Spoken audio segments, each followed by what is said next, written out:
Assalamualaikum warahmatullahi wabarakatuh. Syukur alhamdulillah. Kali ini kita akan mengikuti mata kuliah farmasetika, yaitu pertemuan yang keempat ya, setelah kemarin menonton video pembelajaran melalui YouTube, yaitu sediaan semi-solid ya. Jadi resep untuk sediaan semi-solid. Kemudian hari ini kita akan membahas terkait inkompatibilitas, utamanya di resep racian ya. Ini masih terkait dengan sediaan pulveres dan kapsul yang akan dibahas juga pada pertemuan ini. Dikarenakan apa? Dikarenakan komponen dalam pulveres dan kapsul tersebut adalah obat-obat yang dicampur atau digerus secara bersamaan. Nah, hal tersebut dapat berpotensi adanya interaksi antara salah satu komponen obat dengan obat yang lain. Misalkan pada resep yang keempat, gitu ya, di situ ada kapsul, di mana obat tersebut terdiri dari beberapa campuran obat. Namun sebelumnya, pertama kali yang dilihat ketika kita menerima resep, mungkin sudah disampaikan di praktikum atau dari materi dosen sebelumnya, Anda melakukan screening administratif terlebih dahulu, meliputi kelengkapan administratif, nomor telepon, nama dokter, nomor SIP dokter, surat izin prakteknya ya. Kemudian tanggal resep, nama pasien, alamat, dan usia. Kemudian masuk ke screening klinis ya, yang kemarin sudah disampaikan, meliputi perhitungan dosis, kemudian apakah dosisnya itu masuk range terapi, underdose, atau overdose. Kemudian yang terakhir ada screening farmasetis. Nah, di sini yang diamati adalah ada tidaknya komponen obat yang dicampur tersebut dapat menimbulkan kerusakan atau ketidakstabilan ketika dicampur. Nah, inkompatibilitas sendiri di sini maksudnya adalah ketika kita mencampur dua atau lebih obat, kemudian terjadi suatu reaksi yang tidak sesuai. Nah, itu disebut inkompatibilitas.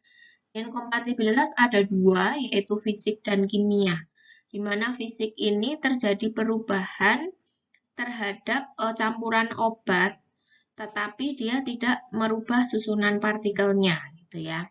Jadi mungkin warnanya berubah, atau mungkin aromanya berubah, tetapi dia kondisinya tetap, gitu ya. Bentuknya masih dalam bentuk serbu.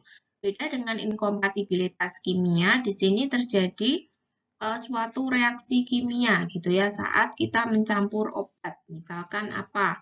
Misalkan menjadi basah atau menjadi lembek, gitu ya, atau memadat dan sebagainya.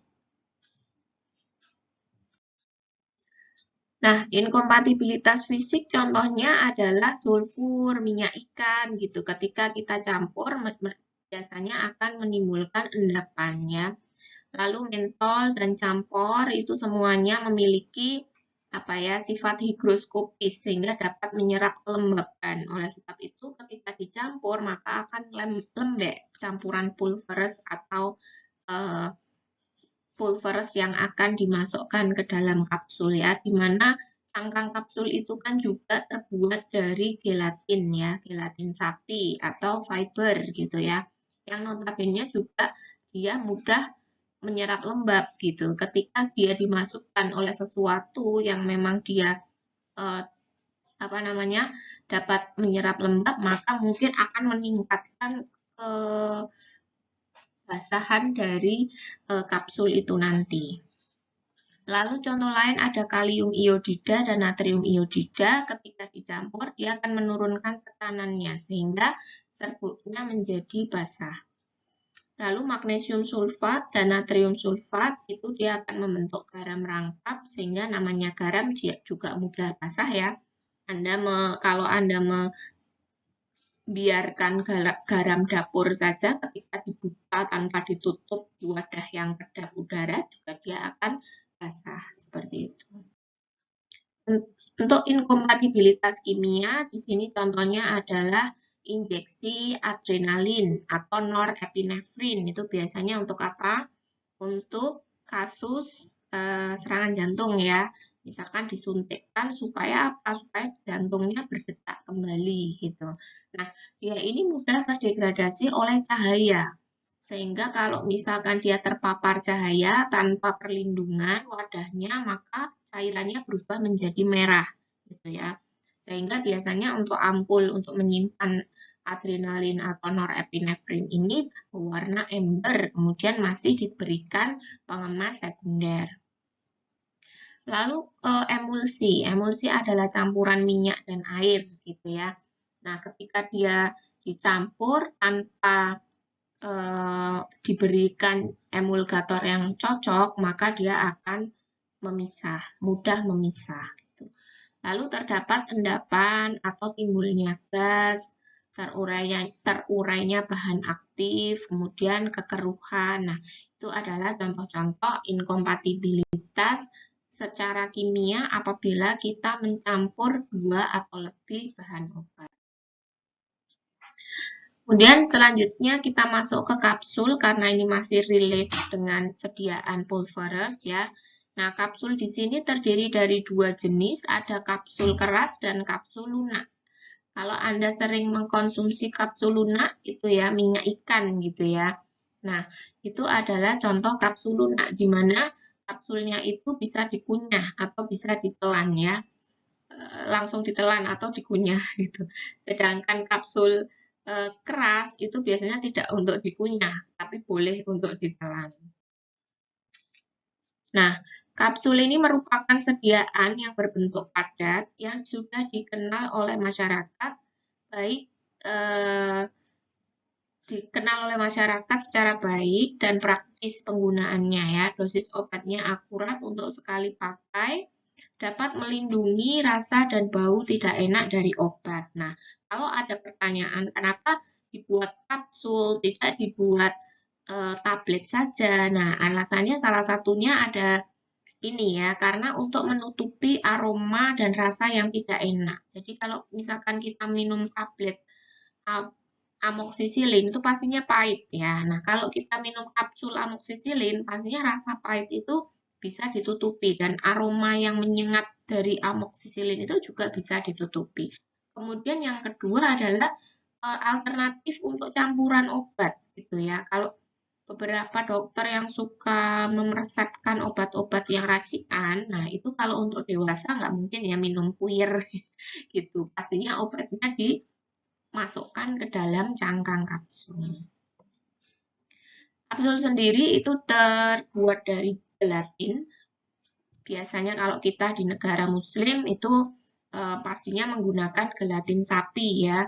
Tapi ada beberapa yang menggunakan gelatin babi gitu ya. Jadi perlu dilakukan cross check pada saat pembelian cangkang kapsul. Ini ada LOE-nya enggak. Jadi letter SCOE, maaf SCOE Certificate of Analysis-nya ada tidak. Nah, itu pasti di situ tertera dia dibuat dari gelatin sapi atau gelatin babi. Kemudian untuk teknologi terbaru itu pada vitamin-vitamin dengan menggunakan kapsul lunak seperti Nature, kemudian Evereat. Nah, dia menggunakan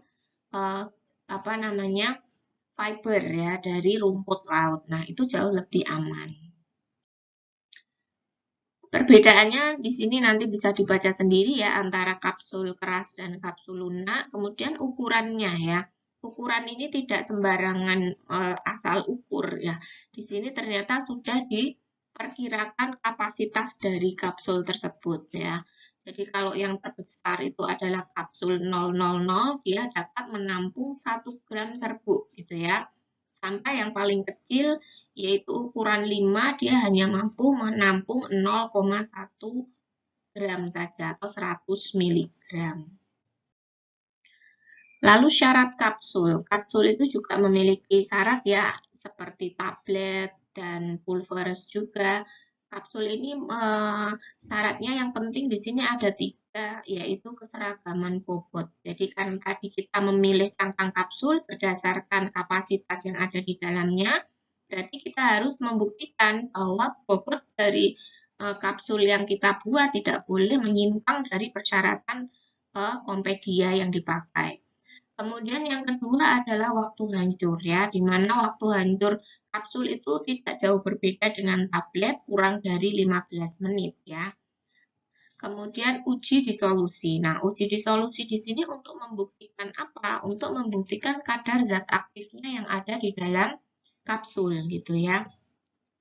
Nanti bisa dipelajari di mata kuliah teknologi sediaan padat gitu ya. Nanti ada uji disolusi. Di situ adalah apa syarat juga. Jadi dalam kurun waktu 45 menit atau 60 menit kadar zat aktif yang terlepas dari sediaan tidak boleh kurang dari 80% gitu ya. Itu adalah syarat. Nah, di sini misalkan ada contoh sediaan kapsul. Di situ ada papaverin HCl 30 mg dan acetaminophen 400 mg. Kita cari dulu dosis dari papaverin HCl, yaitu 2-3 kali dalam 1 hari. Berarti untuk aturan pakainya sudah sesuai ya. Kemudian acetaminophen itu juga 3 kali sehari gitu ya. Untuk perhitungan berapakah obat yang harus diambil, papaverin ini jumlahnya di dalam resep adalah 30 mg per kapsulnya. Kalau diminta membuat 20 kapsul berarti sekitar 600 mg. Nah, sediaan tablet papaverin itu mengandung 40 mg ya. Sehingga berapa tablet yang harus diambil? Ya 600 dibagi 40, yaitu 15 tablet papaverin HCl yang nantinya akan kita gerus dengan 16 tablet acetaminophen untuk dibuat sediaan kapsul. Itu ya.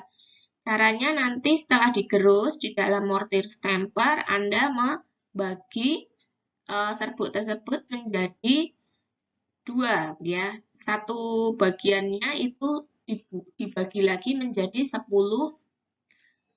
kapsul, yang satunya juga 10 kapsul, jadi total 20 kapsul. Kemudian dimasukkan ke dalam wadah, diberikan etiket cara penggunaannya. Kebetulan ini untuk tuanatsir ya, artinya untuk orang dewasa. Nah, kalau dari resep yang pertama kali tadi ditampilkan, saya crop untuk khusus sediaan kapsulnya saja ya. Di sini ada kodein, lameson, ambroxol, dan lapifet. Kira-kira ini untuk obat apa ya? Kira-kira untuk obat apa? Obat batuk ya, karena di situ ada kodein. Kodein ini narkotik ya, jadi dia itu tidak untuk tujuan yang tidak diinginkan ya, walaupun dia narkotik, tetapi di sini dia untuk pengobatan, dia bisa mengurangi atau menekan saraf batuk gitu, sehingga batuk yang mengkil yang sampai nggak sembuh-sembuh itu bisa diatasi dengan kodein gitu ya. Nah, kodein sendiri yang digunakan di sini hanya 5 mg, sedangkan kodein tablet itu 10 mg. Perlu diketahui bahwa distributor resmi untuk sediaan narkotik di Indonesia itu hanya satu, yaitu Kimia Farma ya. Jadi hanya boleh pesan di Kimia Farma karena hanya PBF dari Kimia Farma yang diberikan otoritas untuk mengedarkan obat narkotik gitu ya. Kalau psikotropik mungkin obat pedagang besar farmasi yang lainnya masih diperbolehkan ya, tetapi kalau untuk narkotik hanya satu. Lalu ambroxol. Ambroxol di sini tabletnya 30 mg ya. Lalu ada lameson. Lameson ini brand ya dari Lapi ya. Dia isinya adalah metilprednisolon. Nah, kalau di situ tidak disebutkan berapa miligramnya, berarti kita ambil dosis yang paling kecil. Nah, metilprednisolon yang paling kecil adalah 4 mg. Kemudian lapifet. Nah, lapifet di sini dia sebenarnya adalah campuran obat ya, karena di situ yang diminta adalah setengah tablet, maka kita nggak perlu pusing ngitung berapa miligram dan sebagainya. langsung diambil saja setengah tablet dari 12, yaitu 6, gitu ya. Sama dengan Lameson, Ambroxol, dan Ambroxol itu 1 tablet, berarti apa? Kita ambil 12, gitu. Kecuali kodein ya, karena dia dimintanya separuh. Jadi yang diambil adalah 6 tablet. Kemudian di sini ada latihan soal. Di sini ada 2 resep yang perlu Anda analisa ya, ini untuk latihan saja di rumah. Jadi dosis yang resep pertama ada kloral hidrat 300 mg. Yang perlu diketahui dosis kloral hidrat itu untuk dewasa 50 sampai 75 kg berat badan. Berarti 50 per 75 mg dikalikan 70 kg BB gitu ya untuk standar berat badan. Nah, nanti berapa per harinya gitu ya. Nah, kira-kira untuk 300 mg 1 kali sehari itu masih masuk tidak dosisnya. Kemudian sifat kloral hidrat ini higroskopis, oleh sebab itu Anda perlu menambahkan laktosa supaya dia tidak basah ketika nanti dimasukkan ke dalam cangkang kapsul. Seperti itu ya. Nanti kemudian Anda jelaskan seperti 2 contoh resep tadi yang sudah saya bahas. Baik untuk resep ini dan resep di bawahnya yaitu ekstrak beladon, GG, dan kodein gitu ya. Dibuat 15 kapsulnya untuk latihan saja. Tidak perlu dikumpulkan ya. Nanti siapa tahu waktu UAS akan keluar. Demikian penjelasan saya terkait inkompatibilitas dan sediaan kapsul. Semoga memberikan manfaat. Insya Allah bertemu lagi di pertemuan selanjutnya. Wassalamualaikum warahmatullahi wabarakatuh.